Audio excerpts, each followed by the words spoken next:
Cheers.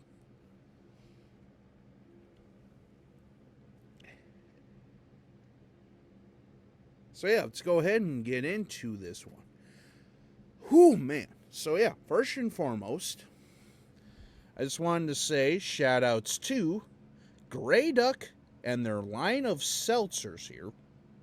This particular line is their spirited seltzer, Bomba Juice. And the reason why I really bring this up is because, well, found this at one of my local liquor stores. And on top of that, Grey Duck Brewing and like Grey Duck Distillery and stuff like that is founded by former Minnesota Vikings linebacker Chad Greenway. Hence the jersey that I'm wearing here.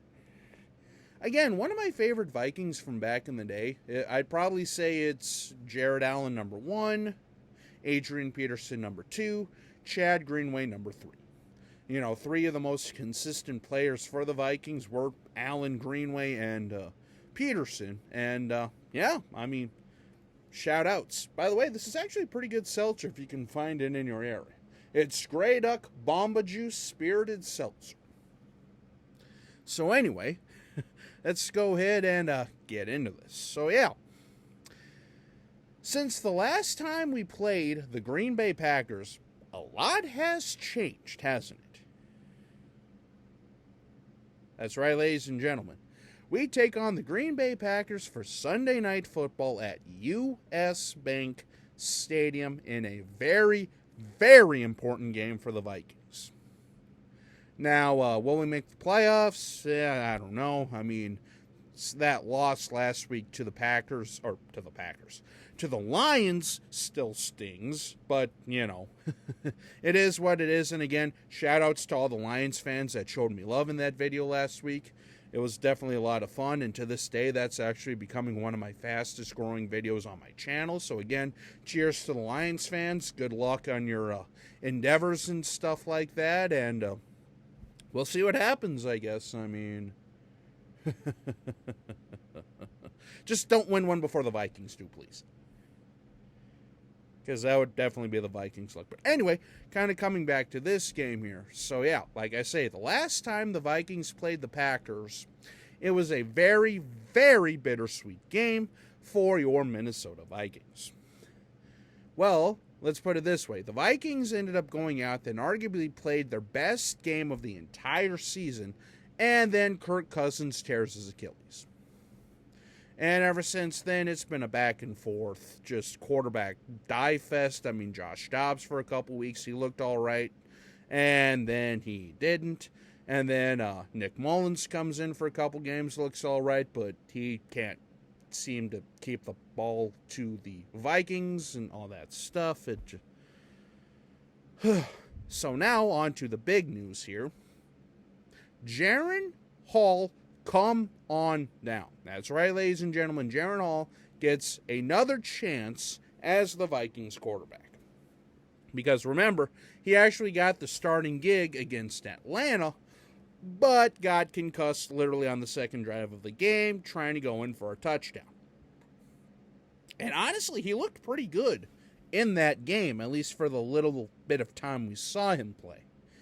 But, yeah, I mean, at the end of the day, he got it done. You know, he helped us set up, you know, the improbable Josh Dobbs storyline that was taking over the NFL like a storm for like the next 2 weeks or so. And then, well, Josh Dobbs showed why he was a journeyman quarterback.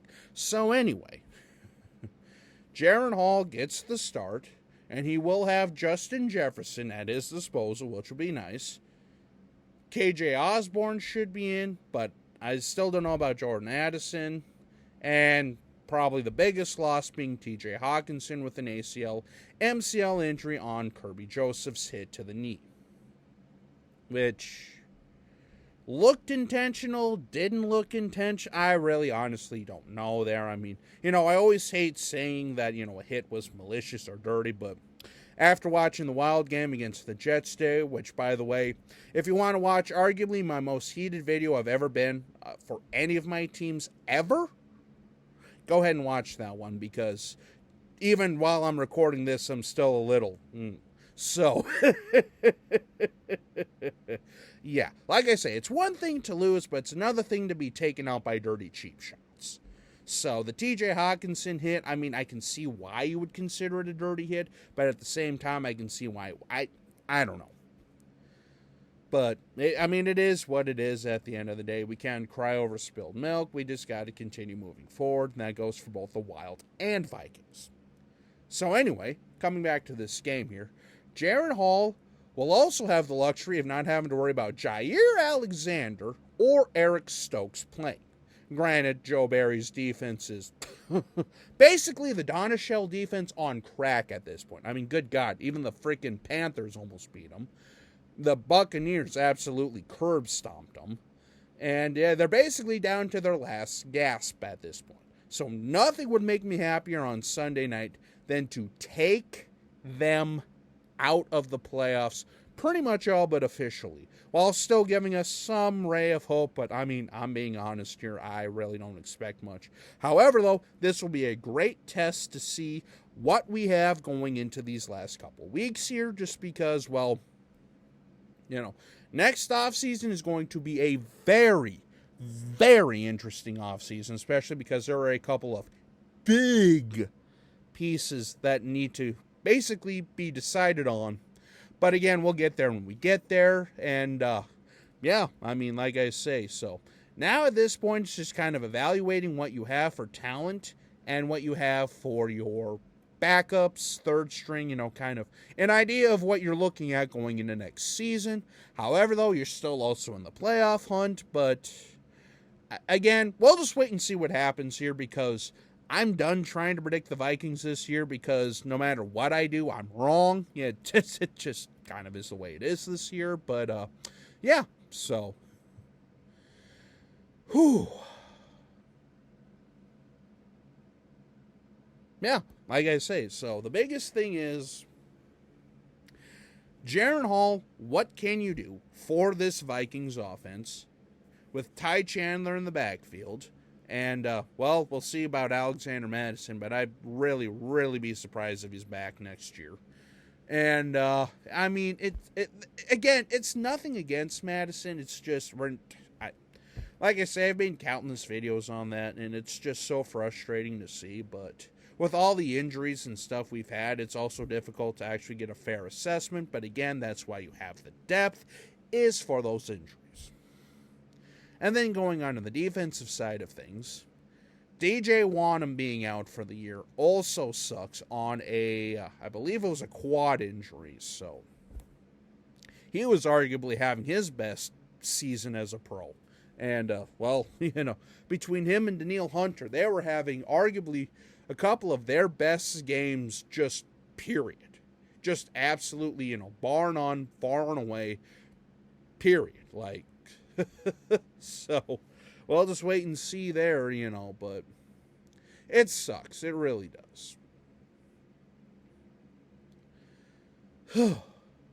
Yeah, and also, too, real quick, one last thing there, too, is the Packers' offense has actually stepped up pretty well. I mean, between guys like Dontavian Wicks, who has been a really bright spot, Romeo Doubs, and Jalen Reed. I mean, who knows? Like I say, Jordan Love might have some weapons for the future here. Again, I just don't know, you know, how I feel about him full time. And in my opinion, you're better off getting a different defensive coordinator, this, that, and the other thing, blah, blah, blah, blah. But, you know, we'll go over a lot of that stuff after the season ends and see where we are. But again, Sunday Night Football against the Green Bay Packers at home for what could potentially be, or probably will be, your last home game for the rest of the season.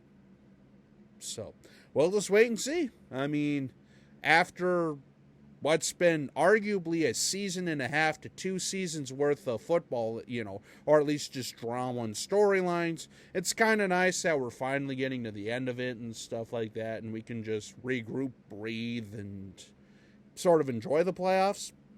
Unless we make them, obviously, in which case, you know, screw it, go for it, you know, but it's been a hell of a season, boys. Just a couple more weeks to go, and we'll go from there, basically. But We have to get this game done on Sunday night. And also, real quick, too, I probably won't make a post game right away. Or if I do, it'll just be a short just because I did pick up a shift at work. So I'll be working after the game ends and stuff like that. And I probably, if anything, I'll make a video the next morning unless something drastic happens, in which case I'll try to make a short. But yeah, so that basically wraps this up. So until we meet again, this is Jacob. Have a good one, and have a safe and happy New Year. 2024 is in literally 2 days from today, so.